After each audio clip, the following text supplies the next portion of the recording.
Thank you for joining us. My name is Nancy Lindborg, and I'm delighted to welcome everybody here this morning to the U.S. Institute of Peace. I'm the president here, and thank you everyone for joining us for a very urgent conversation. We're grateful for our panelists and especially for the partnership with the Holocaust Museum in organizing, thank you Cameron, in organizing this event this morning. We will be joined a little bit later by Congressman Tom Rooney, and it may involve interrupting the proceedings to enable him to deliver his remarks. We're very happy he's able to join us, somebody with a deep commitment to this issue up on the Hill, and as is often the case, votes have interrupted his schedule. So stand by for when he might be joining us. I think people here are aware that U.S. Institute of Peace was founded 30 years ago by Congress as an independent national institution that is really dedicated to the proposition that peace is possible, practical, and essential for our national and international security. And we operate on the premise that there will always be conflict, but the goal is to have the tools and the research and the training that enables people to manage conflict so that it doesn't become violent and to resolve it when it does. And we are gathered here today out of, I think, a shared concern over the risks of mass atrocities and the looming specter of genocide in the world's newest nation. And we're doing so just before a rather grim anniversary of next week, marking 3 years since we had the terrible outbreak of violence. And even despite the August 2015 peace agreement, we're looking at the possibility of serious violence, mass atrocities, and as we've heard from numerous reports, the possibility of genocide. The statistics are very, very grim. And even in a world where we have a terrible litany of crises, South Sudan is managing to work its way to the top of that list. There are already 4.8 million people, which is 1 in 3 people in South Sudan, who are severely food insecure, and that translates into near famine conditions, to speak in non-technical terms. 1 in 5 people have been forced from their homes. 1.6 million are internally displaced, with another million fleeing to neighboring countries. And I am really struck by the fact that there's a Ugandan town of Bidi that in July was just grasslands, that in just 5 months has become the second largest refugee camp on the planet. And so we have spent several decades rehashing the lessons and the failures of the Rwandan genocide. We don't have the ability to say that we weren't warned about what might be coming at us in South Sudan. And this is happening at a time where we have massive global transition. The US, the UN, the AU, all of these global leadership structures are in transition, and so we are at great risk of having a nobody home situation as we dissolve into the possibility of genocide. I am very delighted that we have Ambassador Princeton Lyman here with us today for today's discussion, and Ambassador Lyman will moderate the panel. I think many of you know Ambassador Lyman from his very long and distinguished career, both at USAID and at State, most recently as the Special Envoy for Sudan and South Sudan, and somebody who brings extraordinary wisdom and compassion to this issue and all the issues that he's been engaged with. A wonderful friend and mentor and colleague, so I hand it over to you, Princeton. Thank you.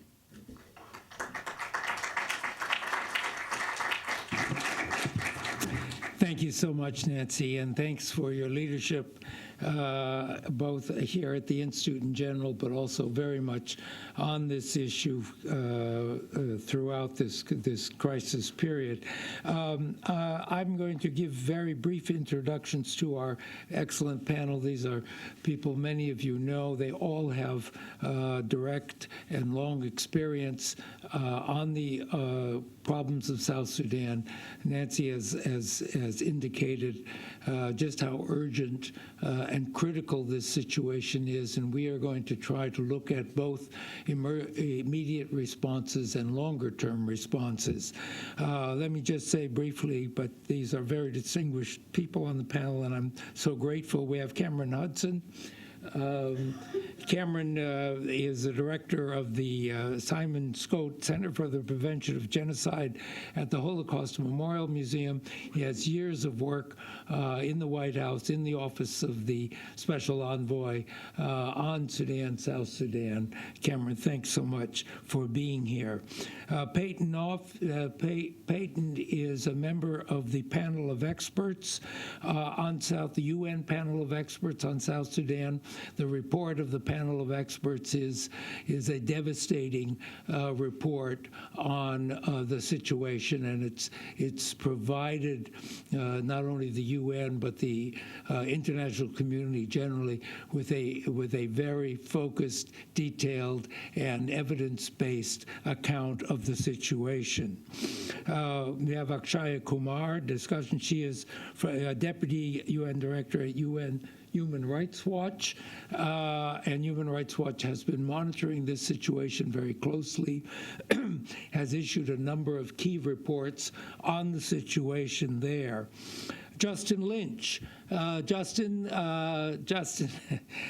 who was unceremoniously sent out of South Sudan just a few days ago, now in Uganda. Justin is a journalist who reported very recently and very dramatically on events in Equatoria and has been following the situation in South Sudan. Justin, we're glad you could join us for this.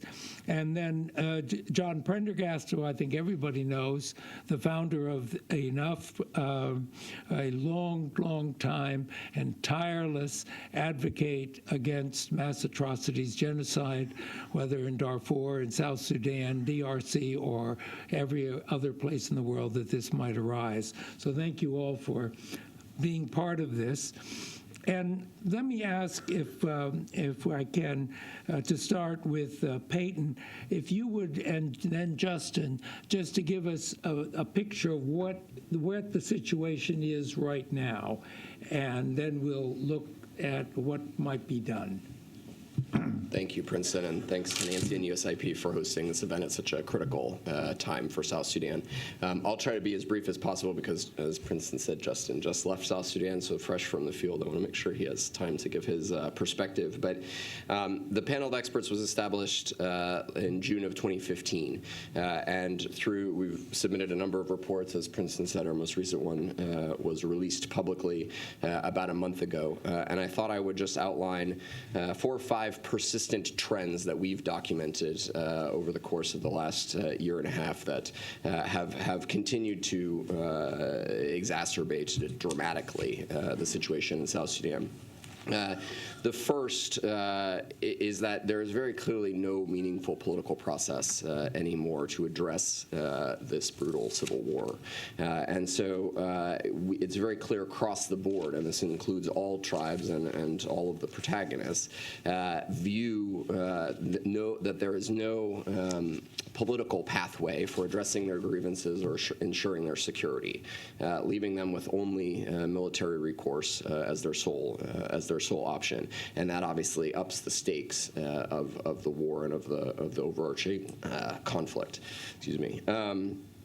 We have seen, concurrent with that, the de facto collapse of the government of national unity that was envisioned in the peace agreement that the parties signed in August 2015. So while there is some pretense of a governing body in Juba, it is neither unifying nationally, nor is there any evidence to suggest that the transitional institutions are in fact transitioning to any new political dispensation for the country. country or implementing any of the reforms that the agreement stipulated. Linked somewhat to those developments is a severe closing of political space inside the country, whereby you see even efforts to call together groups, different tribal groups, Dinka, Nuer, etc., are largely either co-opted by some of the antagonists in the war or suppressed completely, which further closes off any space for addressing grievances or providing an outlet, a nonviolent outlet, for some of the very deep issues and drivers of the war. Of course, as Nancy said, we've also spent a good deal of time documenting the severe deterioration in humanitarian conditions.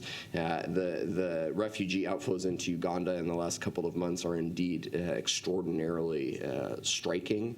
But even in the last few days, we've seen an intensification of fighting in Unity in other parts of the country. 20,000 some people, new folks, have gone into the POC site in Bentiu, for example, in Unity State, which I think is indicative of the steep decline in the security situation there. Throughout the conflict, it's been documented by the UN and others that those who flee to the POC sites throughout the country, but particularly in Unity State, are doing so as an option of last resort. They're not seeking services. They're going there because they have no other choice to escape the violence. And it speaks for itself that those numbers have increased so significantly in just the last few weeks. There is, as Nancy said, unprecedented food security across the country. When you look at even the situation in Juba, the capital, the OCHA just released a report 2-3 days ago that 80% of the residents of Juba have resorted to crisis or emergency coping strategies for food. That's extraordinary in the capital of the country, and I think speaks to how devastated, even outside the capital, obviously the situation is. And then finally, as Princeton alluded to, and we expend some length in the panel's most recent report, this issue of intertribal incitement, and Cameron can talk about this more from other experiences as well, really has escalated over the last 2 or 3 months, whereby you see the demonization of one tribe against another. And this is happening across the board. This is not solely a Dinka phenomenon or Equatorial phenomenon or Nuer phenomenon. It's being undertaken by a number of sort of amorphous groups, which, while hard to identify or verify exactly who these individuals or groups are, has created a context of deep fear, but also a sense that there is an existential threat posed to various communities in the country. And coupled with this notion that there is no political mechanism for addressing that threat, it leads folks across the board, as we document at some length, to conclude that their only means of self-protection is proactive violence against other communities in self-defense, which is obviously a particularly volatile dynamic that we're facing. And when you see posters put up on churches or NGO compounds or other places of sort of traditional refuge in South Sudan, threatening violence against specific tribes, against specific individuals, it really does harken back to some of our worst experiences of mass atrocities and indeed genocide. I would just conclude by saying that when the UN Special Advisor for genocide, or for the prevention of genocide, rather, Adama Dieng, briefed the Security Council a few weeks ago, he made a very important point, which is that genocide is a process, and it doesn't happen overnight. And regardless of what happens in the coming days or weeks of South Sudan, I think it's also important for us to realize that the current state of affairs in South Sudan, even if it doesn't get worse, also didn't happen overnight. This has been unfolding over the course of 3 years. And very clearly, while the panel of experts does not have a political role, I will say that very clearly the current approaches have not demonstrated any ability to arrest that steep deterioration. And so it's all the more important, I think, that we're having this conversation today to try to explore some of these challenges. This is a fundamental challenge to UN peacekeeping, to the African peace and security architecture, to the other mechanisms that we've tried to use to mitigate this crisis, and to not a lot of avail, unfortunately, mostly for the people of South Sudan, if not for the region. And I'll stop there. Thanks again. Peyton, thank you very much. And I just want to mention before going to Justin that here at USIP at the Peace Tech Lab, there is a project that is monitoring and analyzing the hate speech, and it's a very high-tech and very sophisticated analysis. To show you one of the reports on a lexicon of the hate speech, and I feel that there will be a report out fairly soon. It'll be on the website that will give a lot of the detail to what Peyton is talking about how hate speech has been generated, how it's being used, and examples of it. And we're sharing this with relevant bodies in UN and elsewhere. But it backs up, I think, what you're saying. Justin, it's good to see you. We can see you. I don't know if you can see us, but I know you're just out of South Sudan. We've read your reports with some alarm, I have to say. But Justin, welcome and give us your perspective. Well, thank you very much for having me on this panel. It really is an honor to be here, and I look forward to learning. Hold on a minute. We're not hearing you loud enough. Can we? Let me know when I'm okay. Okay, go ahead. Okay, well, I was saying, thank you very much for having me on this panel. It really is an honor, and I look forward to learning, what everyone, what their perspectives are. As Princeton mentioned in his comments, I was arrested and deported on Tuesday, so I'm still in a bit of shock, and I think that one of the things that I've been thinking about a lot since then is the South Sudanese people who I won't be able to tell their stories. And when I think about them, I think about the incredible resilience that they have, because over the past 3 years, they've suffered from civil war, from famine-like conditions, and from an increasing level of violence in the country. I think on the humanitarian front, there is no doubt that many people are suffering. It's a humanitarian crisis that is comparable to what we're seeing in Syria. I mean, I think nearly 40% of the country is at risk of death due to hunger, even in areas that are from the tribe of President Kiir, from Awil. They are starving there due to combinations of both the effect of hyperinflation on the economy and just the lack of any basic functioning arm of the government. And I think, alarmingly, we're also seeing the issue of hyperinflation really hitting South Sudanese where it matters most. I mean, the currency, I think inflation rate is at near 800%.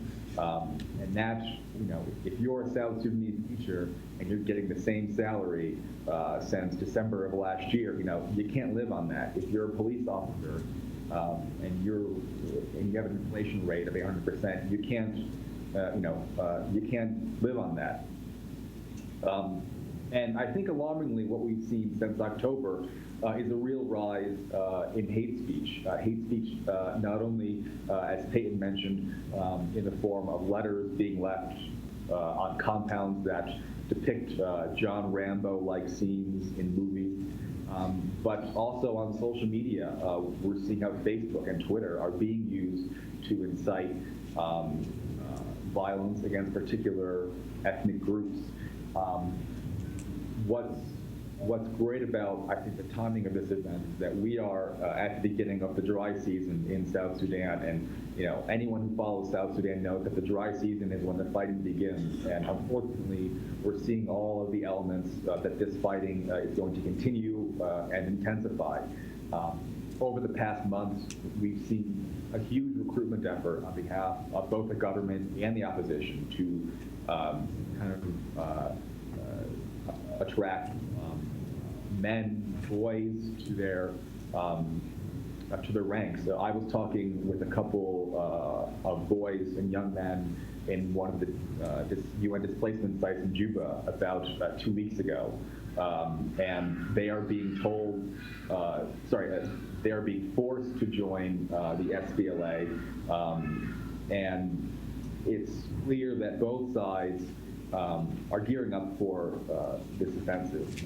The government has increased their arms procurement, their weapon shipments, and we've seen how they've made a number of moves in the past couple of weeks. Now, a couple of weeks ago, the UN Genocide Advisor said that the country is at risk of genocide, and he highlighted the Equatorian region of Yei. And I visited there less than a month ago, and it was shocking to see how quickly the situation had deteriorated. You know, when you talk with government officials there, local government officials, they are shocked as well, because Yei was a region, it was the most peaceful region of South Sudan. The last civil war never came to the Equatorians, and now the town is essentially cordoned off by the SPLA. When you talk to women, they talk about soldiers who commit rape, who rape them.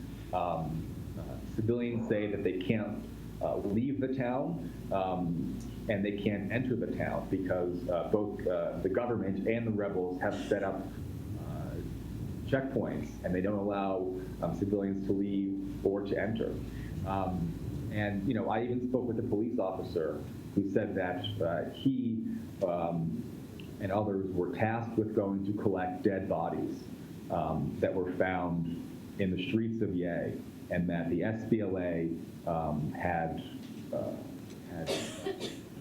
the Ecuadorian police officers, they had beaten them, and they took them to their barracks a far distance away. And so what we're seeing is that Equatorians in that region are being targeted for their ethnicity, and it was a very disturbing situation that we're seeing there. And I think what we should highlight also is that in the past couple of days, we've seen a lot of movement and a lot of information suggesting that Yei could be the scene of an attack soon. And I think that, you know, it's not only Yei that is at risk of further violence, it's also happening in Unity State. I was scheduled to go to Lair tomorrow, and we've seen most of the civilians flee that area as well, and they're talking about the same things that we saw, or that I saw in Yei. They're talking about government soldiers who attack them because of their ethnicity. They talk about extrajudicial killings, and they talk about villages being burned in that scenario. And I think one of the last things that I wanted to mention as well is that there is no doubt that the UN mission there is under-equipped and does not have the resources. You know, when you talk to UN officials there privately, it's not a secret.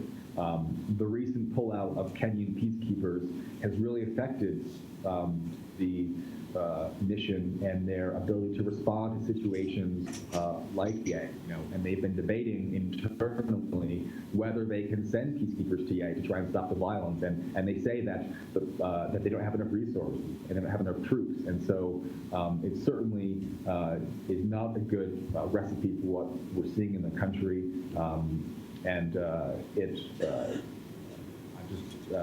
It's unfortunate that there isn't that many journalists there in South Sudan to report on what we could be seeing. So, thank you. Justin, thanks. It's grim. It really is. Look, I'd like to spend a little time on what the more immediate response to stop what is degenerating into what could be an even worse mass atrocity situation. And then we'll turn to longer things. Cameron, can I ask you, with your both background in this particular situation, but the experience of the Holocaust Museum, some thoughts on what might be done. Sure. Thank you, Princeton. And I recognize that there's an immense amount of experience on South Sudan in the room, so I'm going to be brief in hopes that we can have a conversation about some of this. I just wanted to sort of put my comments into sort of three categories of how, from the sort of genocide perspective, we look at the situation there, and why I think that label is not hyperbolic here now, and why it deserves a lot of attention. We sort of look at these situations, emerging situations, in three kind of temporal categories. One are the sort of the long-term structural indicators, and in a place like South Sudan, based upon the literature of what we know about why genocides start and under what conditions they start, I think South Sudan ticks a lot of those boxes from a long-term structural perspective. There's obviously a history of mass violence in the country, not just in the last 3 years, but going back decades. That violence has often been ethnically based violence, again, going back decades. The politics are ethnic, again, going back decades. And when we see the dominance of one ethnicity over another, that's often an indicator, or at least a structural indicator, of places where mass violence might occur. The type of governing situation, authoritarian, increasingly authoritarian, non-democratic rule, a failing economy, and then all sorts of other economic indicators with respect to how the money in the country is allocated. So the percentage of the GDP going to the armed forces, the percentage of the GDP going to livelihoods. These are all kind of long-term structural indicators that suggest a high risk of this kind of violence. You then sort of look at sort of what are the temporal indicators, what are the near-term indicators that might aggravate those long-term structural indicators. And I think Justin and Peyton have already touched on a number of them, but economic shock is at the top of that list. And we've seen from, as Justin just alluded to, with the inflation rate and the cutoff of oil revenues, there's clearly an economic shock going on in the country right now. The importation of weapons, the mobilization of forces, the recruitment, especially of child soldiers, are often near-term indicators of mass violence. Targeted killing, so probing, seeing what you can do, seeing what the response is going to be in targeted killings. We're already seeing dehumanizing and hateful rhetoric clearly has been well documented. The curtailing of basic rights has been eroding for a number of months. I don't think we've yet seen legislative efforts, but that's often an indicator when parliaments pass legislation denying groups of rights based upon their ethnicity. An effort to hide crimes or to prepare a hidden crime. So again, I think kicking people like Justin out of the country, denying visas for international aid workers and human rights workers, attacking those workers, diplomatic employees, trying to drive people out of the country is often, again, another leading indicator.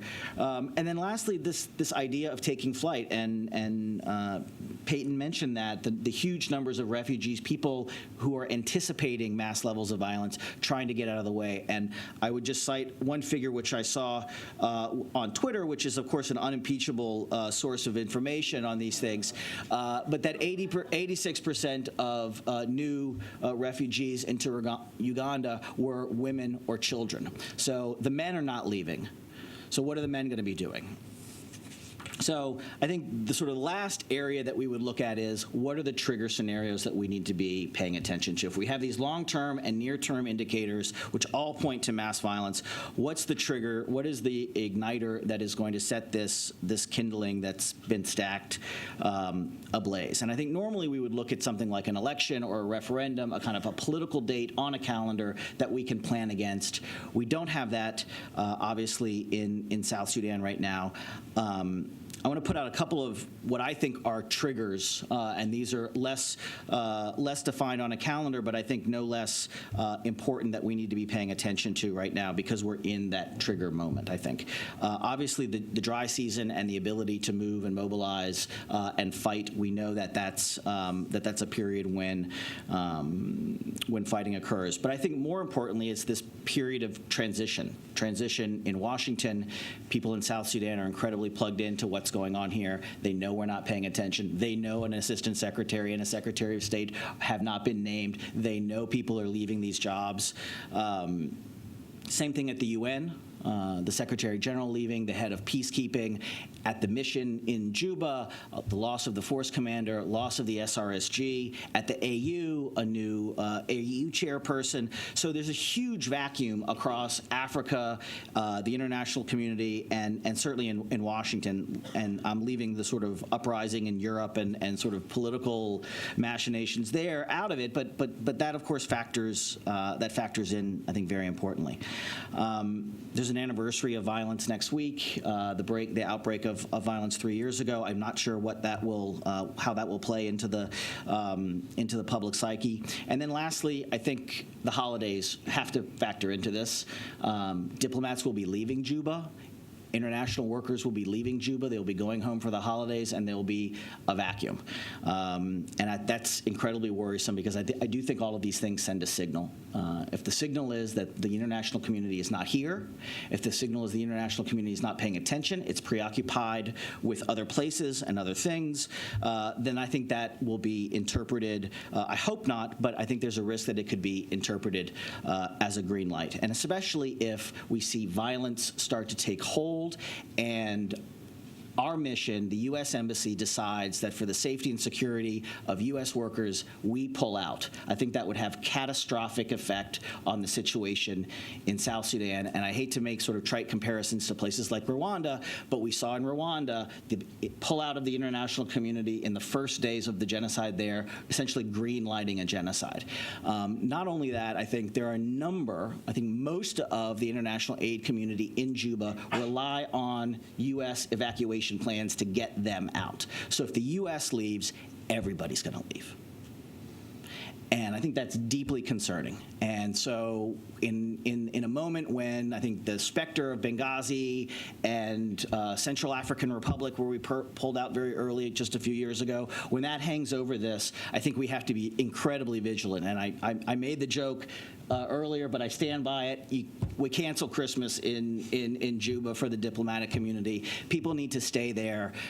We need to have messaging coming out from this administration saying this is top of the agenda for the next administration. We are handing this over. We are putting these plans in place. There needs to be a hell of a lot more messaging coming out of this administration than there has been thus far. People need to know that we're staying, that we are not going anywhere, we're passing this on, and that it is a priority. And I think from that, we need to work on diffusing all of those triggers. I think staying helps, doubling down on the messaging helps. It doesn't get there, so you have to start working on the sort of medium-term, short-term indicators of diffusing the hate speech, stopping the targeted killings, those kinds of things. But I think there's a couple of things we can do in the short term to send some very important signals that we are not leaving. Thanks. Thank you very much, Cameron. Very, very helpful. John, could I ask you to come in on this? What steps are needed right now? Well, thanks, Ambassador, and a Merry Christmas to you too, Cameron. Jeez. Anyways, I don't want to be holier than the various popes here on the panel on their various issues, so I'm going to defer to my colleagues on the Rapid Protection Force, on the arms embargo, and on the tribunal, all of which I support very strongly. But I want to focus in on my remarks on two things that I think are the most essential to countering genocide or mass atrocities or other mass atrocities in South Sudan in the coming months.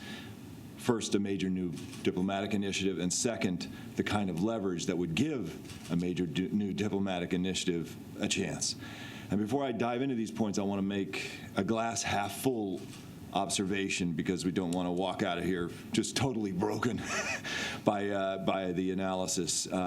Recently, I was able to, along with my partners in the Century that we've created recently, have separate meetings with President Obama, with Vice President Biden, Secretary Kerry, Secretary Jack Lew at Treasury, and of course, National Security Advisor Rice, and all of them are very knowledgeable about South Sudan, surprisingly so into the details, all very seized with the urgency of the moment, all looking for ideas and debating these possibilities, all ready to consider doing more. It's not that they aren't paying attention, they're not interested. That's not the problem. It's what do you do in this very, very difficult situation, and where do you create the leverage for your actions to have impact? So it's in that spirit I make my proposals. I think it's a symbol, really, of how broken the international response system is to mass atrocity, that after nearly 3 years of fratricidal war, flashing neon warnings of impending genocide by normally very circumspect UN officials. Despite all that, there's no legitimate, no comprehensive ongoing forum, as we were talking about earlier, or mechanism to air the grievances and to catalog the demands of the various warring parties and their proxy militias in South Sudan. As Peyton said, the peace agreement basically is dead, and the peace process basically is lifeless. What is needed is something to dramatically shake up the deadly status quo and the inertia that is compelling the parties towards greater escalation. This requires a major new diplomatic initiative, whether we like it or not, whether the timing is the worst it could possibly be, with some fresh faces at a very senior level to divert some of the energies that are now focused solely in South Sudan on war, and instead focus them on possible solutions, divert energy to the negotiating process. There's not unprecedented, that protagonists don't want to meet. And it's not unprecedented that they say they don't want to negotiate further. In my own experience in the Ethiopia-Eritrea war, which at the time was the deadliest war in the world, not some minor footnote in history to the people in those two countries. The two parties, the two presidents, leaders, president and prime minister, never met for 2.5 years of war. They never spoke, okay? I was part of the African Union and U.S. mediation team that for 2.5 years, 14 hours a day minimum, shuttled between these parties, conducted proximity talks, and pressed, pushed, and cajoled them to stop fighting until they finally signed a ceasefire. This idea that Riek and Salva have to meet to work things out is just not correct. It's inadequate. It certainly just simply isn't sufficient to move the process forward. Now, what mechanism? That's $1 million question, and I'm sure everyone in this room has different views. But I still see the United States, even in this transitional moment, even with all the uncertainty that comes January 21st, I still see the United States as a major player in all this. President Obama, I believe right now, should name a very senior, high-level ad hoc representative. Worry about the terminology later. Sorry, there's already an envoy. But he's got to shake it up and send someone new. Now, when President Clinton saw the Ethiopia-Eritrea war break out, he sent his former national security advisor, Tony Lake. That's the kind of level that we need to see there, and to deploy to the region till the end of his administration. Someone with bipartisan credibility would retain the possibility of staying on into the new administration. You work with the British, the Norwegians, the Troika, and with the EGOD states to create a new dynamic at the negotiating table. Heck, starting out, it's going to look bleak. Everybody's like, well, what is the United States doing? Why are they trying to do this? There's no path to peace and all that stuff. You create it. Effective engagement can alter calculations, and it can spur diplomatic activity, new diplomatic activity in the region. The point is that business as usual, which we got right now, unbelievably, despite all the warnings that Peyton and Justin have just now summarized for us, and Cameron, the point is that business, I'll try harder. Sorry, guys. They liked what you were saying, so they couldn't help themselves. I was watching you rub your eyes earlier. I knew it was coming, buddy. Don't worry. The point is that business as usual on the diplomatic front condemns the peace to almost certain escalation. We need to alter the trajectory. So that's one side of the coin, a diplomatic surge. Now, what's the other side? The other side is we got to create the leverage to support that diplomacy, to alter the cost-benefit calculations of people who are willing to commit mass atrocities to gain or stay in power. And say that again. How do you change the cost-benefit calculations of people willing to commit genocide or mass atrocities to maintain power or to gain it. First, I'll tell you what doesn't produce leverage for political compromise, sadly, but it's most of the tools in the toolbox we usually use. Number one, naming and shaming, that they're beyond it. Number two, threats of consequence. So we counted up in September, we stopped counting, by the way, but as of September, we counted around 65 specific times where high-level officials, mostly U.S., but all around the world, threatened specific consequences, but then failed to take meaningful actions. Paper tiger. Third, satellite imagery. Unfortunately, we have a long experience in this. We had this Satellite Sentinel project, Akshay and I worked on very, very hard for many years.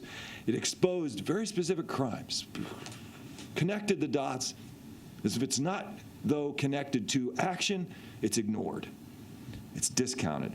Fourth, sadly, UN Security Council resolutions that foreshadow possible consequences, possible future action, but don't actually impose them. They don't take that seriously anymore. I think we all know that. Fifth, as I said already, business as usual, diplomatic démarches, totally discounted at this point. Occasional phone calls from high-level people, this kind of thing. They just know it's coming. They know it's part of the drill. Everybody has to do it. Everybody goes, yes, thank you, or I'll try harder, hang up. Sixth, human rights commissions and missions. Very, very important to do to inform the world. The great journalism that we've seen, the UN panel that Peyton is part of, all these things are critically important. But again, if disconnected to action, they do not impact the calculations of those willing to commit genocide and mass atrocities to stay in power again. So where then are the vulnerabilities? Where are the pressure points that could actually alter the calculations and affect the behaviors of these folks on the ground? Well, I think, and our conclusion is, after a lot of study of this, the most potent vulnerabilities result from the illicit money flows, the corruption, and the assets abroad that the leaders who are orchestrating these atrocities are responsible for. The decision makers in South Sudan's war do not keep their money under their mattresses. They offshore it and they launder it in real estate, in companies, and in bank accounts. Because the U.S. dollar is the currency of choice for the corrupt dealings of South Sudanese leaders and rebels, the U.S. government has jurisdiction. And if crimes are committed, laundering the proceeds of corruption with those dollars, the U.S. can act. Because of enforcement actions against banks over Iran, over North Korea and Sudan and other jurisdictions of concern, banks increasingly see it in their self-interest to comply with these post-9/11 policy tools of financial pressure that simply didn't exist 10 years ago. The policy cocktail of choice, and this is very, very interesting to me. I did not know, and I'm a political guy. I work on the political side of things, not the financial and economic side as much. The policy cocktail of choice, when the United States gets serious about an issue internationally, for example, counterterrorism, countering nuclear proliferation, countering organized crime, is the combination, and here it is, of anti-money laundering measures with highly targeted sanctions against networks, not just against a few individuals, which is the usual thing we pull out every time there's a crisis. So here's my question to leave you with. If these policy tools are good enough for countering terrorism, why not for countering genocide? John, thanks so much. Ashkaya, could I get your perspective on this, both not only the situation, but what you see that needs to be done? Thanks. Thank you, Ambassador Lyman. I'm here from New York, and in my role at Human Rights Watch, I do advocacy at the United Nations. And so I'll look a little bit at the landscape in New York and what immediate term actions can be taken by the diplomatic community there. Although I want to begin by saying that I wholeheartedly agree with John's assessment that the time for threats has passed, and Security Council resolutions that merely threaten further actions or further measures will not have an impact on the situation that we're seeing in South Sudan. But that doesn't mean that there aren't things that the UN Security Council and the outgoing Secretary General can do in these coming weeks before the end of the year and before the transitions that have been outlined already. The first one is to take action on a measure that, from our assessment, is long overdue, and and that's the need for a UN arms embargo. This would be globally enforceable, and it would limit the warring parties' ability to rearm themselves and prepare themselves for any kind of escalation of violence and conflict. We know, of course, that arms embargoes are not the silver bullet, and in fact, they won't dry up all the bullets in South Sudan, because this is a country with porous borders. It's a country that already has many small and light weapons. But what an arms embargo will do immediately is two things. One, it will ground the attack helicopters that sit at the government of South Sudan's disposal and which are maintained and operated by foreigners. Once a globally enforceable arms embargo is in place, those foreigners, in our understanding Ukrainians, will no longer legally be allowed to continue that business operation. So this is an immediate impact that could come from a decision made in faraway New York that could impact and benefit the lives of South Sudanese who stand at the risk of increasing and escalating violence. And the second thing that the arms embargo will do is address the question of networks that John raised as well. The networks that enable the abuses to continue in South Sudan right now are established on the basis of the fact that the arms trade is legal. If the arms trade is made illegal, the networks will have to shift. Arms dealers will have to either go underground or look to the black market, and the cost of weapons will increase. So I make the recommendation for the arms embargo with a clear understanding that it's not something that will avert a coming crisis, but it is something that could deter and contribute to a broader solution in building the leverage necessary and in also limiting access to weapons. The second track that I think is important to pursue is the idea of targeted sanctions. And this is something that the U.S. government has put forward at the Security Council, but it's been unable to secure the necessary votes and consensus. One thing that's been particularly shocking to me doing this advocacy and diplomacy is that the usual suspects, the countries on the Security Council who you typically turn to as the obstructionists, China and Russia, are not the culprits right now. The actual problem is getting the other countries of the Security Council on board, and that includes Asian countries like Japan and Malaysia, and also African countries like Senegal and Angola. And I make this point because these four countries are countries whose diplomats can be swayed. They're countries whose diplomats would care about what their record would be on South Sudan, especially if the situation gets worse, especially if we continue to hear horrific reports of rape, especially if we continue to see mass atrocities. And so this moment is a critical moment for outreach to those four countries: Senegal, Japan, Malaysia, and Angola. Their diplomats will be on the record in opposing something that could have made the situation better or at least avoided it from getting worse. And my final point has to do with the point that Justin brought up in his opening remarks, which is the limitations of the UN peacekeeping mission in South Sudan. There's a huge peacekeeping mission in South Sudan, and resources are obviously a constraint, but there's also a real problem with underperformance of the peacekeepers, the troops who are being sent, and the messages that they're getting from their capital about the risks that they should be expected to take to protect South Sudanese lives. That is also a space where concerted diplomatic engagement with those capitals could have a real difference. Of course, we've seen the dark side of that in the case of Kenya, when they were called out and their force commander was identified as being part of the problem. The Kenyan government's reaction was, we don't want to be part of this system anymore. But we can't allow those types of diplomatic niceties to limit us from sending important messages to all of the rest of the troop-contributing countries, that if peacekeepers are not willing to do basic things like get out of their armored vehicles and patrol on foot, engage with communities, work to dispel rumors, make their way to places like Ye, challenge the arbitrary restrictions that are being put on them by the SPLA or the government of South Sudan, then there is no hope for them to really have an impact on the situation in South Sudan.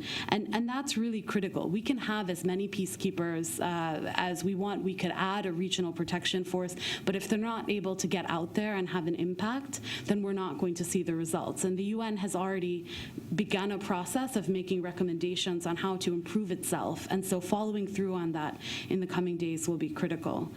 I just want to respond to one point that Cameron raised, which is the importance of signals and symbols. And we have a real opportunity on South Sudan right now to send the right signal, the signal that the diplomatic community, the international community is unified, that the Security Council will act with one voice in New York, and that a letter from the South Sudanese government promising progress on something like the Regional Protection Force will not be an obstacle to further concerted diplomatic action on all of these other threats that we see. And that signal must be sent very soon. Thank you. Oscar, thank you. Very, very helpful. Look, these are all very relevant, but it seems to me that it's leading to an issue that both affects the immediate situation and the longer term, because as John has mentioned and Peyton has also mentioned, the current peace process is not operating, certainly not as envisaged in the 2015 agreement, and this is in the hands basically of IGAD, the neighboring countries who fashioned it and who claim to be in charge of the process. It's very hard to get UN action on something like sanctions or arms embargoes on an African country if the Africans aren't asking for it. And if you don't have unity within IGAD on these issues, it's hard to get Senegal or even Angola on it, even though they may be sympathetic. The same is true, it seems to me, for contributors to the UN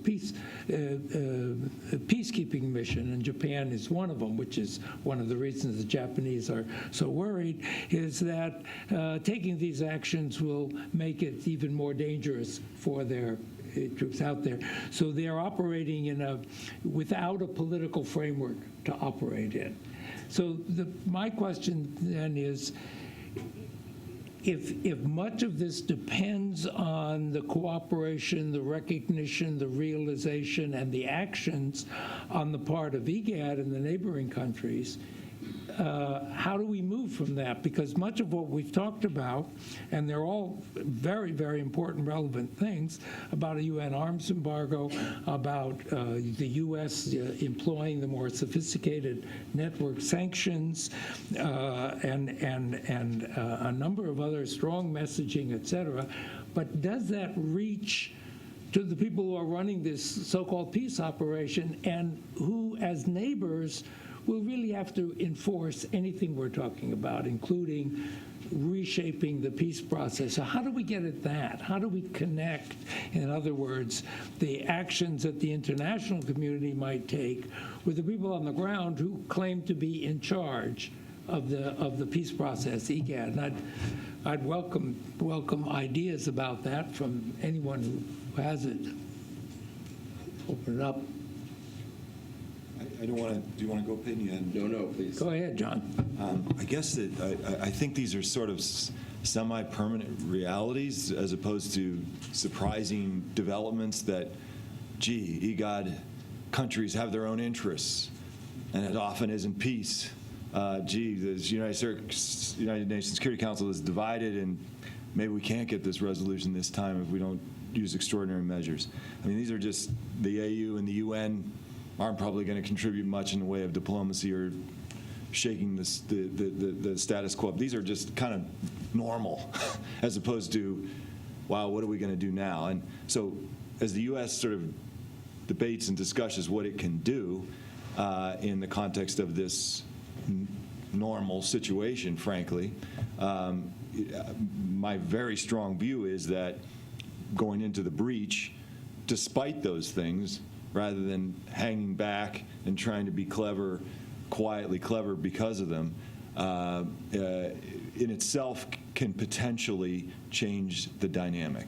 If the United States engaged in a shuttle mission, in a sustained high-level shuttle mission, talking to all of the armed groups, talking to key actors in South Sudan, talking to the regional players, full court press, bringing along others with them if they were more astute about it, and pressed and pushed, all in the name of supporting EGOD's diplomacy, wrapping yourself in the mantle of supporting EGOD's diplomacy.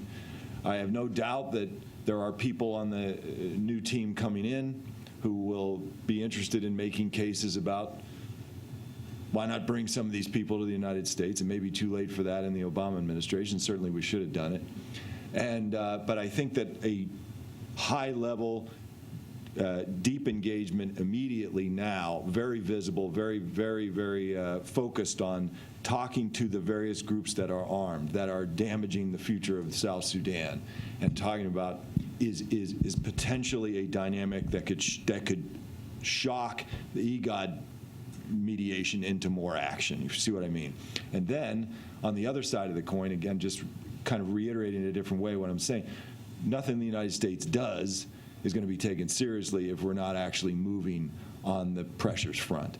And as I said, that we can act, and I'll talk more about this later, we can act unilaterally on some of these financial pressures due to the post-9/11 counterterrorism architecture in the Patriot Act and other sources of policy that we just simply don't use in Africa. And I think that this is sees the president in terms of this issue. It's a part of, in whatever he defines as his legacy, South Sudan is part of it as a result of the referendum, the creation of the state, and everyone's belief that the United States was a key actor in bringing that about.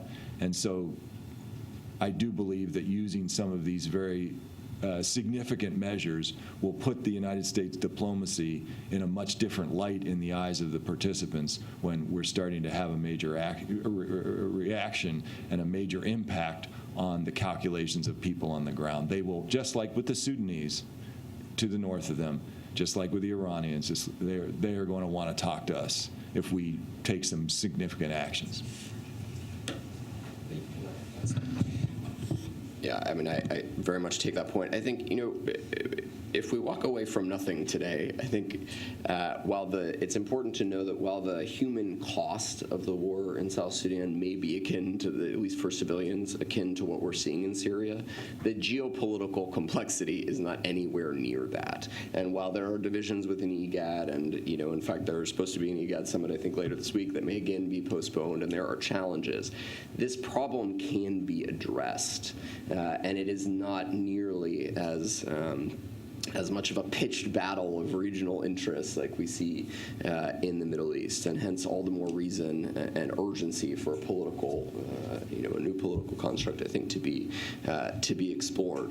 I think we have to be careful in appreciating that there is not a lot of time here, and I think hopefully this event underscores that. I mean, obviously we wouldn't be here today if there weren't a shared concern about a significant escalation in the near term of the scope and scale of the violence. But we're already, and colleagues on another UN panel have just documented this, we're already seeing ethnic cleansing in the Equatorias. Justin alluded to the fact that there is already mass mobilization, not just in the Equatorias, but in Unity. All of this has occurred already. It's not anticipating mobilization. It is there. There are attack helicopters on the side of the government. So the government and others are poised to repeat the playbook of last year in Unity State, which was a coordinated campaign to empty the southern parts of the state of its civilian population, using militia, using regular SPLA soldiers, and using heavy equipment that the government in particular has been able to procure in the absence of an arms embargo. So we're talking about days here, right, to underscore the urgency of John's point for political initiative, not months, not years. And if indeed we continue to see the paralysis, in the Security Council that we've seen, if indeed there are challenges in the region. The United Nations, and I should clarify, I do not speak for the UN or the Secretary General. We're an independent panel of experts, but the Secretary General and others in the United Nations have have the good offices that they have, that every member state to the United Nations has afforded them by virtue of the Charter, and there is an ability to use that to act in concert, of course, with the United States and other partners. But there are things that can be done here. It is all roads are not blocked, and they can be done quickly. Justin, did you have thought on this? Yeah, I mean, I think that I can kind of describe what many diplomats and many people who are working on, EGOD, JMEC, CTSAM are feeling about the peace process, and I think they all recognize that it's not really working, but there isn't a consensus on what to do next. Almost everyone says privately that they know that this is not working, that they know that they're not really having an impact because, the whole peace process is based around the forces of Riek Machar and also the opposition. And right now, what we have is at least a good portion of the opposition in the followers of Riek Machar are not being represented at the current peace negotiations. And so the question that many diplomats, many analysts are talking about is, what do we do next? Do we keep going with this peace process that, maybe we can get Riek Machar to come back, maybe we can get his followers to come back through this mechanism, through, providing food and other resources to fighters, or do we kind of think of something else? And I think that, there really isn't a clear answer on that. There is a consensus, or a near consensus, I think, when you talk with diplomats and talk with folks who are in JMF and these places that, it's not working, they know it's not working, and that it's kind of kind of limping along and looking for direction on the next plan. So I think there is a sense of confusion and an unclear route of the path forward for many of these diplomats and the peace monitors in the country. Just say it seems to me that there are two elements of the EGAD approach and the African Union approach that need to be addressed in the kind of diplomacy that everybody's talking about. One is, of course, the different interests of the countries and the tendency of some of them to say, let the government win. And to let them have the arms and the ability, because better to have the government win than just keep it going. Of course, the cost of that will be horrific for all the reasons we've said, and they have to be dissuaded of that. But the second thing is it seems to me, to make it clear, if I can be very blunt about it, that if EGAD and the African Union insists on maintaining control of this process and a genocide occurs, it falls on them. That there has to be a change in the way EGAD and the African Union are approaching this peace process. And there are ways to strengthen it without going outside it. But it has to be very different. It has to be empowering either former President Konaré or somebody else to really take control of the process, do some of the reconciliation and the steps that are needed. But that message, as well as dealing with the various interests that different countries have, Sudan versus Uganda, Ethiopia rather distracted. That is part of, it seems to me, of the kind of diplomacy, but you have to bring those countries on board. They have to recognize that they have a bigger interest in stopping this than letting it go on. That, it seems to me, does take a lot of high-level diplomacy, but it also means spelling out the consequences, the enormity of the refugee outflow, the opprobrium that will fall on all those who didn't act. to stop it, and then getting that kind of unity and cooperation. It has to be done because without them, it's going to be very hard to get the arms stopped, the leaders to pull back, et cetera. It seems to me that has to be a major part of the diplomacy. And we have a transition in the AU as well. We have Madam Zuma leaving, et cetera. So it's a hard job. I wanted to open it up to others, but I know Cameron. Well, let me then open it up and thank the panel. We'll come back at the end. I'm going to ask the panelists to have a final word, and we have to. I have to say we have to be out of here at 11:30. There is another major issue to be discussed by another group, but I'm going to open it up now. I'd ask you to stand and identify yourself and ask a question. And I have two people right away. Cameron. You want to introduce yourself? Do we have a microphone? There we go. Hi, Cameron Hume. I was chief of mission in Sudan for 2 years, from 2005 to 2007. This is an incredible panel. It's incredible information. I think this is a totally momentous time, and we have a chance to do something that we didn't do though we had the information about Armenia, that we didn't do, although we had plenty of information, we also didn't want it during the Second World War, and that for much of the Bosnia conflict, we didn't do. And I think, as the peace prayer indicates, where there's darkness, there should be light. And this is the thing, I'm going to pick up on something that John said, because I have a slight difference of view on it. I was with Madeleine Albright in August 1995 when she went into the Security Council with pictures of the mass graves outside Srebrenica. She had to fight within the U.S. government to get these pictures. It took a week or two. Finally, we got them when we went in, unannounced to anyone. And she passed them around the table, and I can tell you, they all changed their position. Sergei Lavrov changed his position while he was sitting at the table. The Egyptian Perm Rep changed his position. So I think actually satellite imagery, John, can be the spark that changes the situation that we see in the Security Council and with the countries in the peacekeeping force.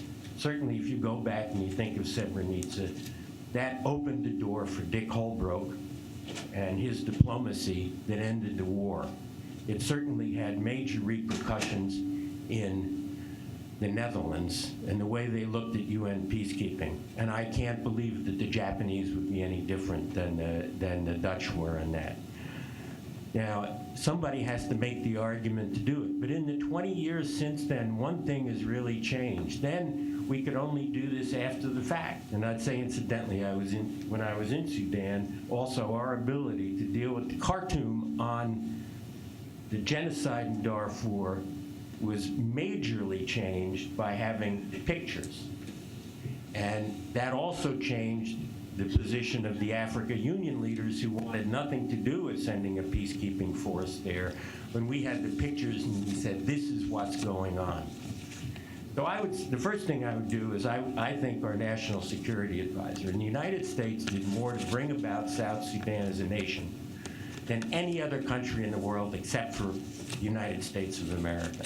So we have, I think, an ethical obligation to be responsible for the consequences of our actions that maybe we don't have in the other places, but we can't duck it, whether it's Christmas, whether we had an election, whether whatever.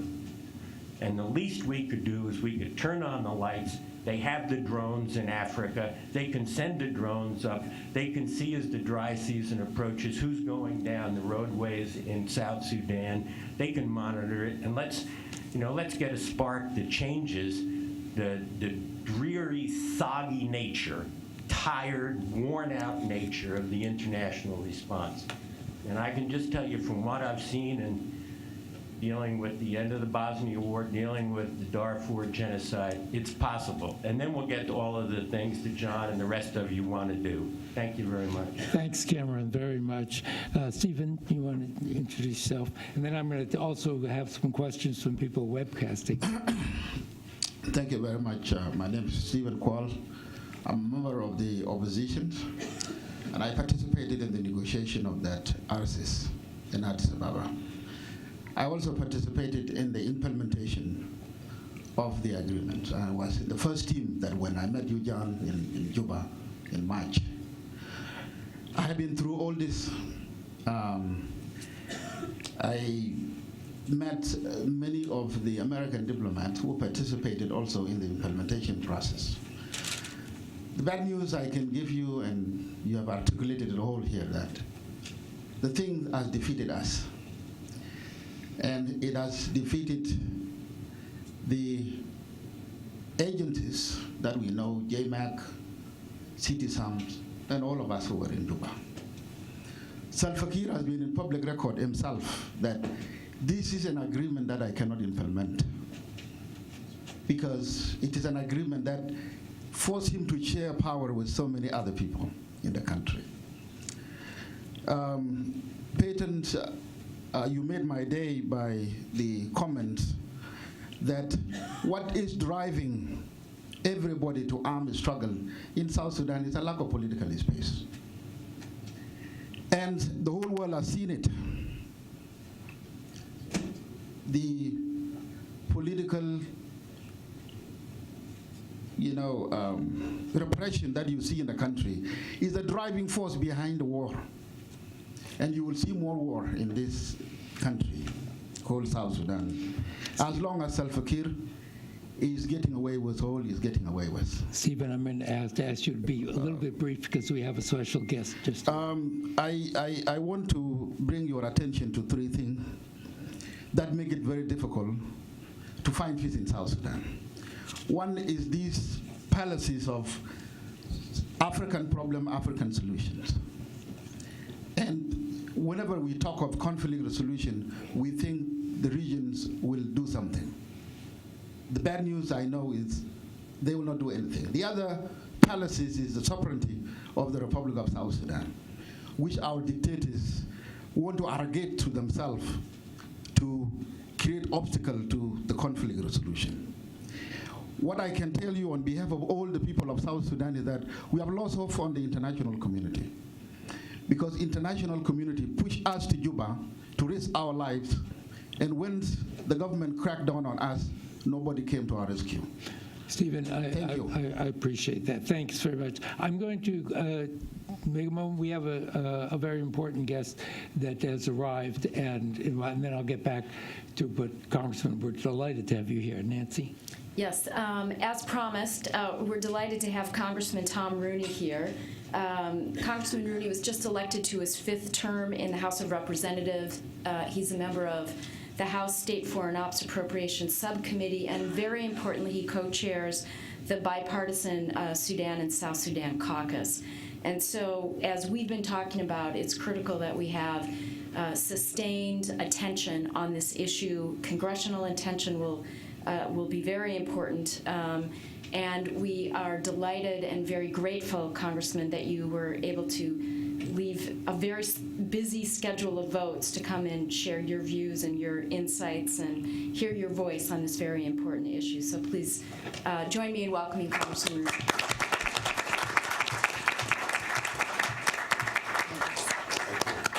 Thanks, Nancy. I appreciate your patience. I'm sorry for interrupting your questions and your Q&A. I know that the conference has been moving right along, and I was supposed to be here earlier, but we had called for votes, and we're getting called for votes again here shortly, so I'll be brief. But I do appreciate you letting me speak. I've never been to this building, but I think it's a huge testament to not only Nancy and the Institute for Peace, but the representation that's in this room to show just how important this issue is. I think that the representation here, and I know that we're joined by Skype, and I know that there's an overflow room as well. So obviously that is a testament to the dynamics and the gravity of the situation that we're dealing with in the South Sudan. But I do think that we're all here for the same reason, at least I hope so, that we feel compelled to act. I'm a Republican from Florida.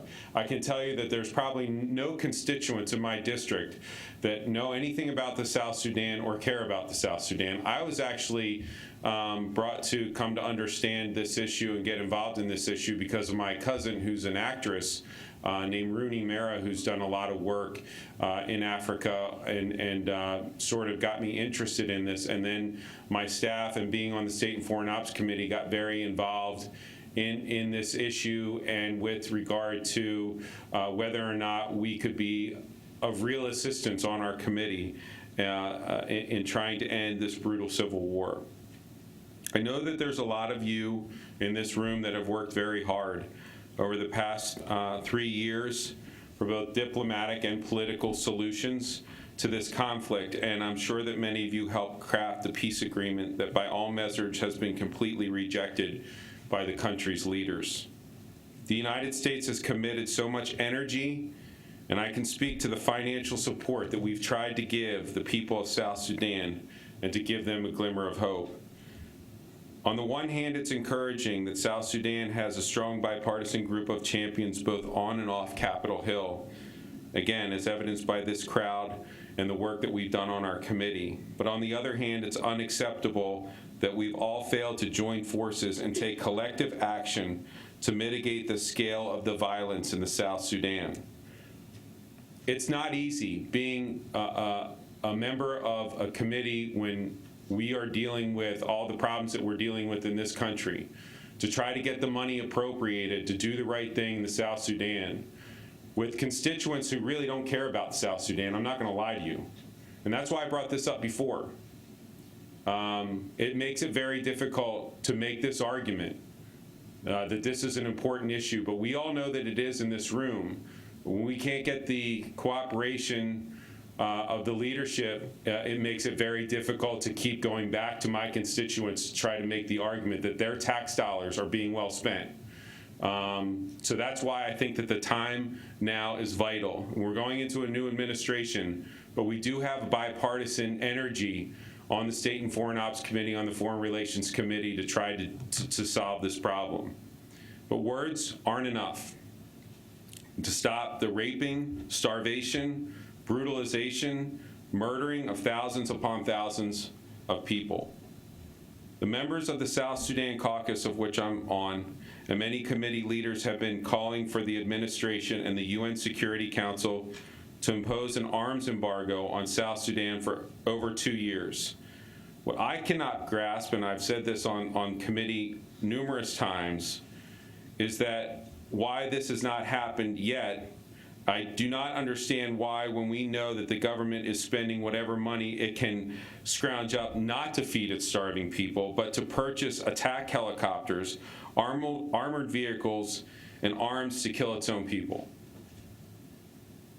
We've finally gotten to a point where the administration and Ambassador Power are willing to impose this arms embargo on South Sudan. I don't know what the new year and the new administration will bring, but I do know how this city works.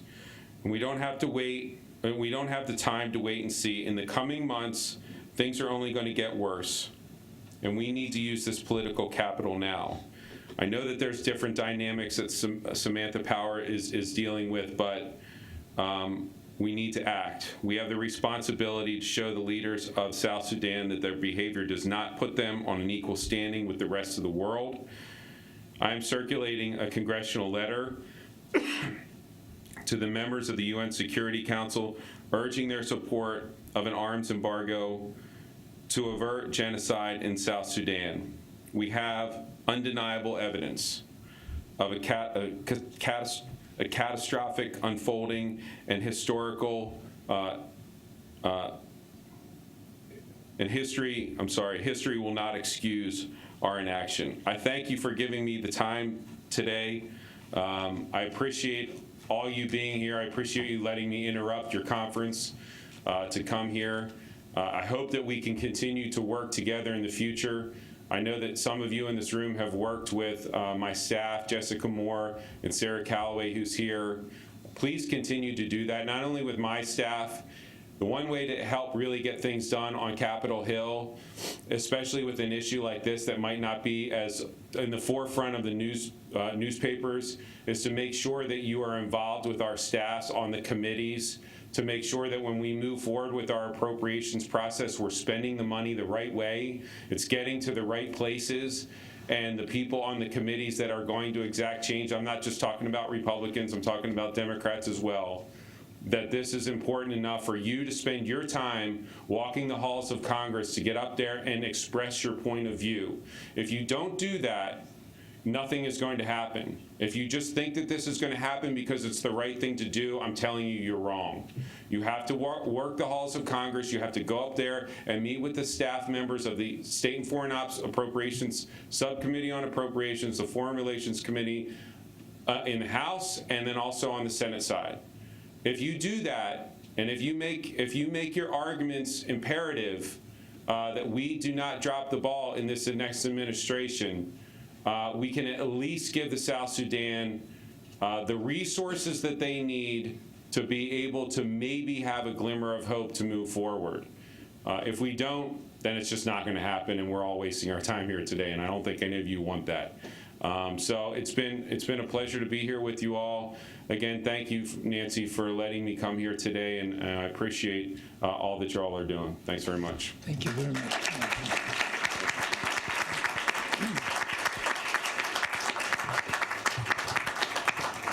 Thank you very much, Congressman, and it's sound advice, and we've appreciated the work of the Sudan Caucus and the Hill for many, many years.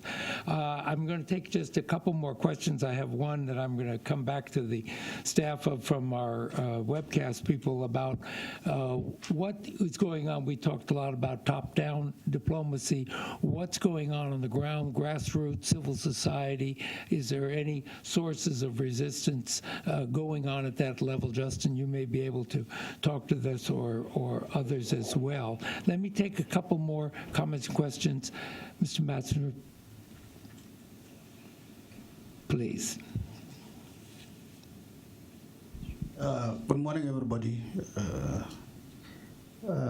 First of all, let me thank Nancy and Ambassador Prince Lyman for this wonderful session. I also have to thank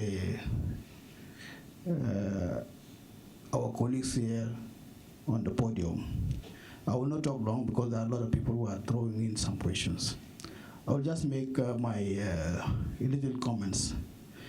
Yeah, the situation in South Sudan needs attention from all of us, the international community and South Sudanese people, because what is going on here doesn't please anybody. If so, I think the peace agreement that has been signed was a work of everybody. The region and the U.S. with its allies in the European Union, the Chinese, the Russians, and everybody worked very hard to achieve this peace agreement.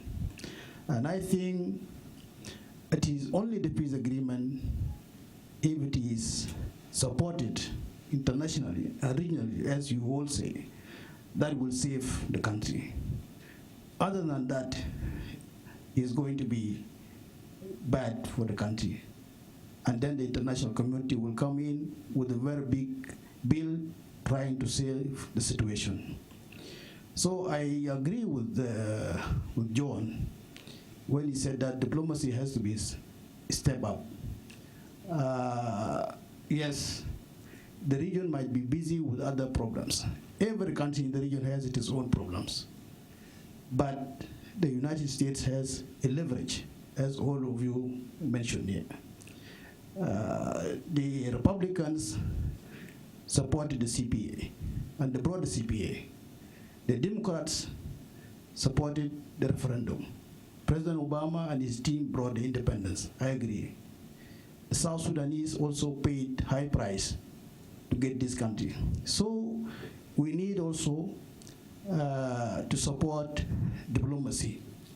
Second, I think the envoy, Ambassador Booth, has done a great job in this regard. So by suggesting that we change the envoy, we bring in somebody else, that person will take a long time for him to grab the issues and know the people and all this. So let's support the current envoy that is there, and is going to be there when the next administration is going to be in. So changing the envoy now will not help. The new one will take time for him to understand the issue. So the legacy of Obama includes the independence of South Sudan. And this is also by the support of the American people. Yes, we agree that there are tribal sentiments there, and yeah, it is not one-side thing. And this is something that the international community should also help the government to arrest this situation by working with the opposition and working with the government. It is not a one-sided thing. The war in Equatoria was transferred there by the opposition. Before then, there was nothing of that kind in Equatoria. But when the opposition transferred the war to Equatoria, this is when these kind of things emerged. So we have to work to do that and work very hard to do that. I think the power sharing now in the government is according to the agreement. The new IO leadership was not selected by President Salva. It is the IO that remained in Juba, nominated Taban to take place of Riek Machar. So if there is any kind of reconciliation within IO, that is not the business of government. But the government is also working to see to it that the reconciliation that you talk about, Ambassador Lehman, is done. We need reconciliation. That is something that all of us, we need to work on it. So reconciliation is very important. So thank you very much, Ambassador. I know there are a lot of people that want to contribute, but I thank the panel for their insight. But let us work, the government, the international community, the interest groups, so that we arrest this situation. Thank you very much. Thank you, Mr. Ambassador. Appreciate it. Time is running short, and I want to come back on two questions to the panel before we have to depart. First is Cameron Hume's very important point about how you bring the reality of this to the table in the UN and elsewhere, and the power of doing that.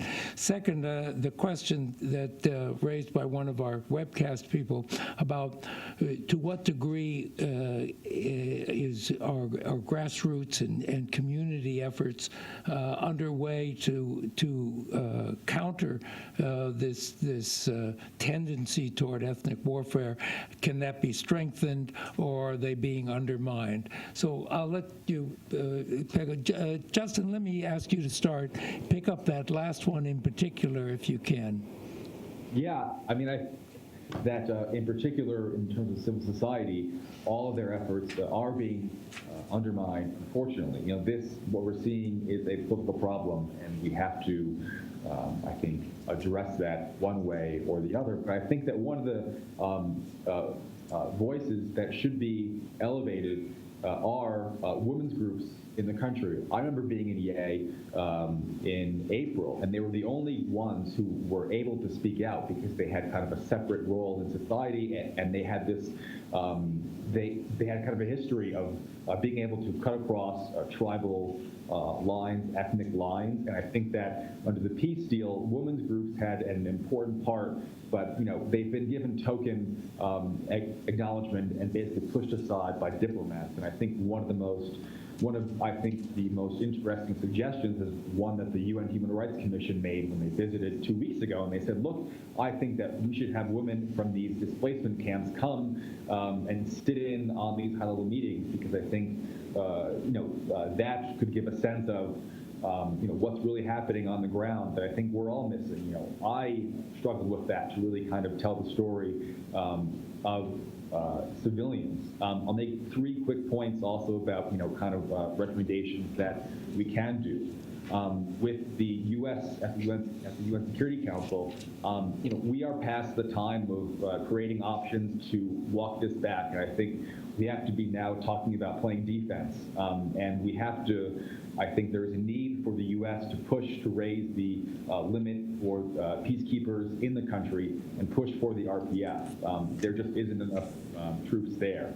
The UN mission in New York should make sure that the SRSG and the force commander both know what the contingency plans are when they are attacked, because they will be, and under what circumstances they will respond. Those should be played out many times over, because this will become an issue in the next coming weeks, in the next coming months, if this trend continues. And of course, on the ground, the UN mission in South Sudan, there really is no excuse not to have peacekeepers in Yei.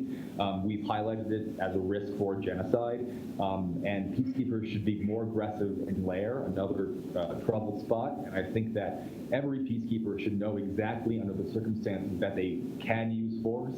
And those peacekeepers that don't use force should be highlighted, as we saw the peacekeepers in Malakal and the peacekeepers in July who didn't use force when they should have. So yeah, back to you guys. Okay, and then we're going to ask you to briefly, each one of you, take a minute before we're thrown out of the room, and then we'll move. And I should say, by the way, because the time is so constrained, we're going to assemble up on the upper floor, up the stairs, and continue informally the conversation. So please do that, and others will show the way up the stairs, and then we can continue the conversation. But for this purpose, if I could ask each of you to briefly make comments. Thanks, Peyton. That's right. Yeah.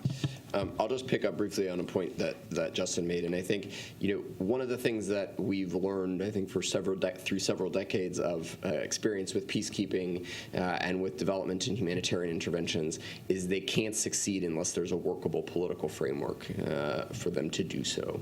So I think certainly the time for technical interventions and the urgency, as Justin was saying, is very critical. And I think that directly links as well to a point that Congressman Rooney just made, which is that particularly in a world of finite resources, when there is not a political and governing infrastructure and partner in South Sudan with whom to work, those resources can't be invested, and won't.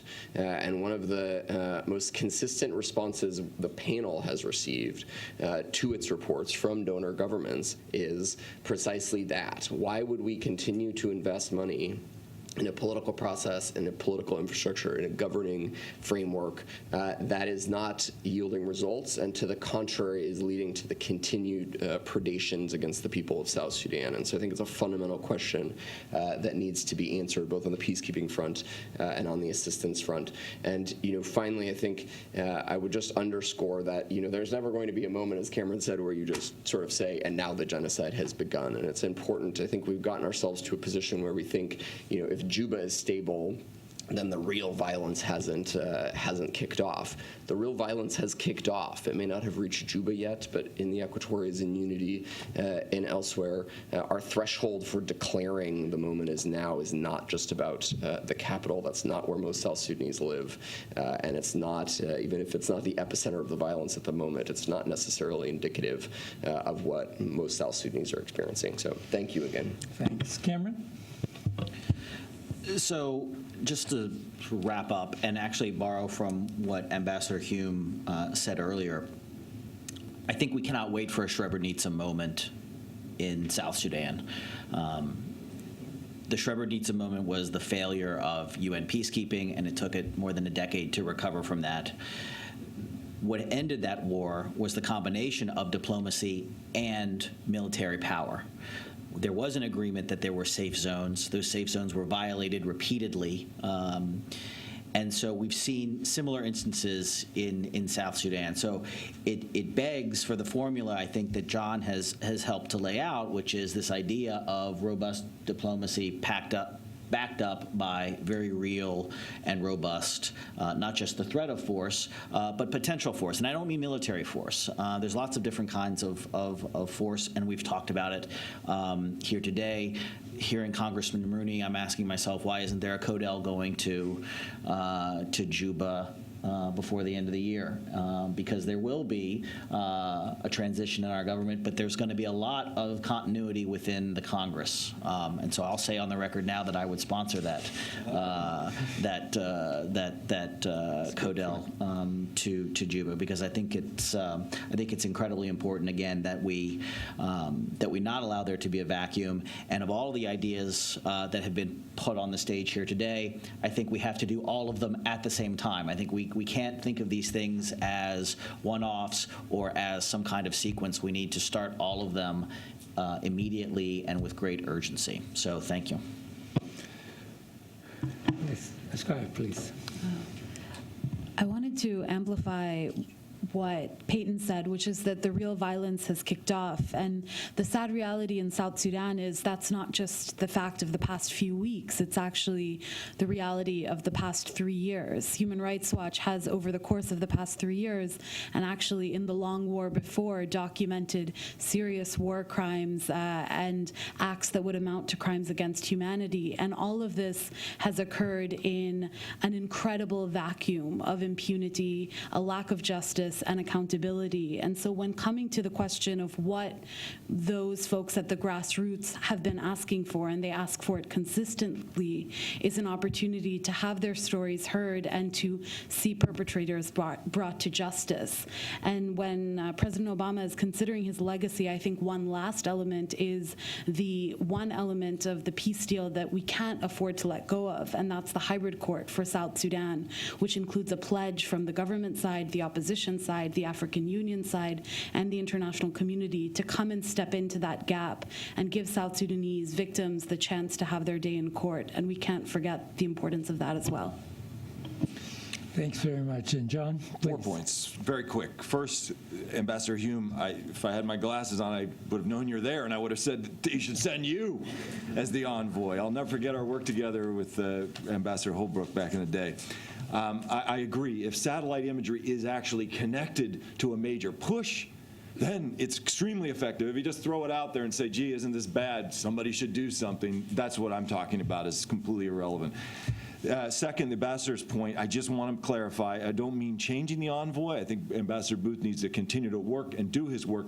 I'm talking about supplementing it with a high-level representative straight from the president saying this is of major importance to us, and having some kind of bridge to the next administration, somebody who's not perceived as a lame duck, somebody who has the potential for continuing, obviously someone who has strong bipartisan support. Third, for the record, I just want to respond to something Representative Rooney said, though he's not here, unfortunately, just about Ambassador Power. She doesn't decide what and when to introduce at the Security Council. She's tirelessly pushed for more action, but she's part of a larger administration.